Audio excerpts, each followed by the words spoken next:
The sun is finally setting on Destiny 1. Soon, we will all be forced to turn and face a new foe on a new battlefield. But before we do that, let's take a look back at what we've done. Let's look back both on ourselves and on our enemies to gauge the current state of these many factions in the Destiny universe, and where they stand in a universe soon to be found under the long shadow of Dominus Ghaul and his Red Legion.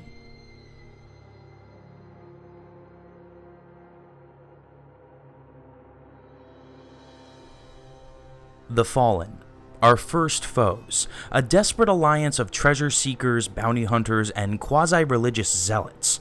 A race whose unfortunate fate is a warning to the Guardians of what they could become should we forever lose our light.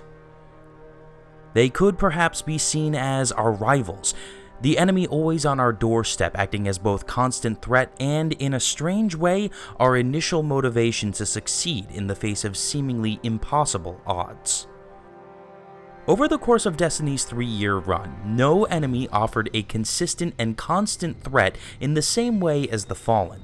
They had a nearly constant presence throughout our campaigns, sometimes as direct foe, sometimes on the fringes looking to scavenge or steal a prize while the rest of our universe is distracted. Time and time again, though, this fractured race found the Guardians too fierce a foe to defeat, and one by one they saw their casualties mount. Without going into too much detail, it really is astounding to look at how utterly gutted the Fallen chain of command has become thanks to the Guardians. The Archons, field commanders, and the religious leaders of the Fallen saw their numbers decrease significantly thanks to us. The Servitors, objects of the worship of the Fallen and quite literally their life-givers, have also seen significant losses, most notable amongst them being Sepix Prime. Even the Kells, the linchpin of every Fallen house, were not immune to the Guardians' endless crusade, with both Draxus of the House of Winter and Skolos, Kell of Kells, falling in battle. Even Axis, whom in the eyes of the Fallen achieved literal godhood via Siva augmentation, could not bring this great weapon to bear successfully against the city and the Guardians. The Fallen are scattered and bruised. Whatever influence they had on the likes of the Moon and Venus is all but destroyed. Infighting due to the fall of their leadership structure has caused more damage than they can bear, and the Fallen have, for the first time, begun to fall back in the Cosmodrome. In the Grimoire card Ghost Fragment Fallen 6, you'll find this. The kid all the SRL fans talk about, Marcus, he was in one of the fire teams out at the Cosmodrome. He pulled me aside and said to me straight, "The Fallen houses are gone. The siege is broken. The stalemate we've had with the Elixni for, 100 years? It's over. We won. Commander, I'm not sure they're even flying the banners anymore. The teams found huge mounds of burnt cloth and armor, ceremonial piles, in several of the most hardcore Fallen holdouts. What's changed? Where have the Fallen gone? Why have they burned their banners? What has changed? What would cause the Fallen to finally give up their direct siege of the city after hundreds of years? The obvious answer here is the coming of Ghaul and the Red Legion. The Fallen may have somehow received word that this fleet is on its way to Earth, and may well choose to avoid the conflict altogether to survive and scavenge another day. After all, picking the bones of the city, that which thrived under the shadow of their great machine god, the Traveler, would surely be a great prize to any Fallen.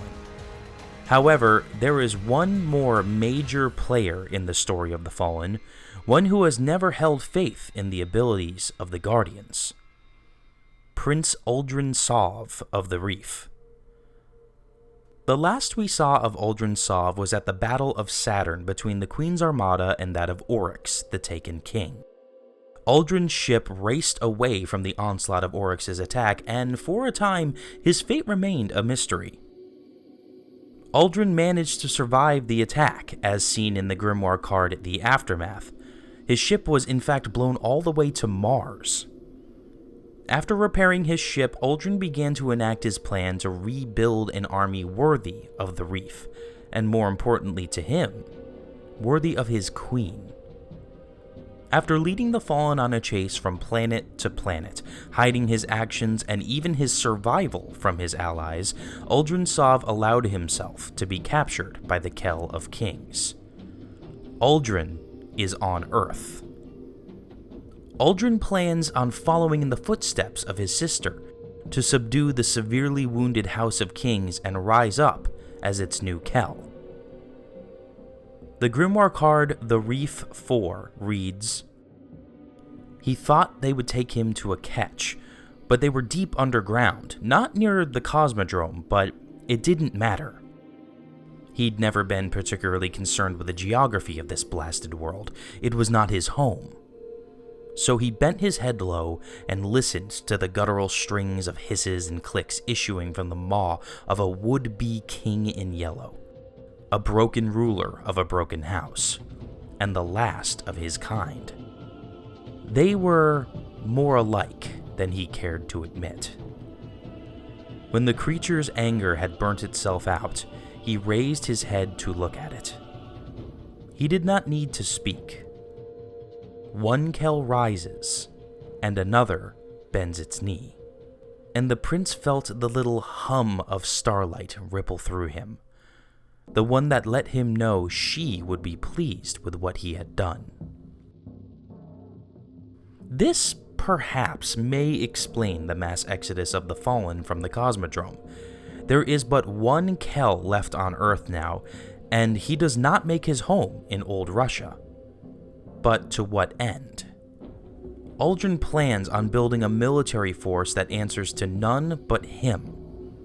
But at whom would he send this force?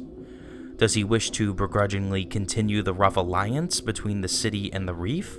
To come to our aid when we find ourselves utterly decimated by the armies of Dominus Ghaul? Or does he hold the Guardians responsible for the Reef's defeat at Saturn, wishing to bring this force down on us as swift vengeance for the loss of Mara Sov and her fleet?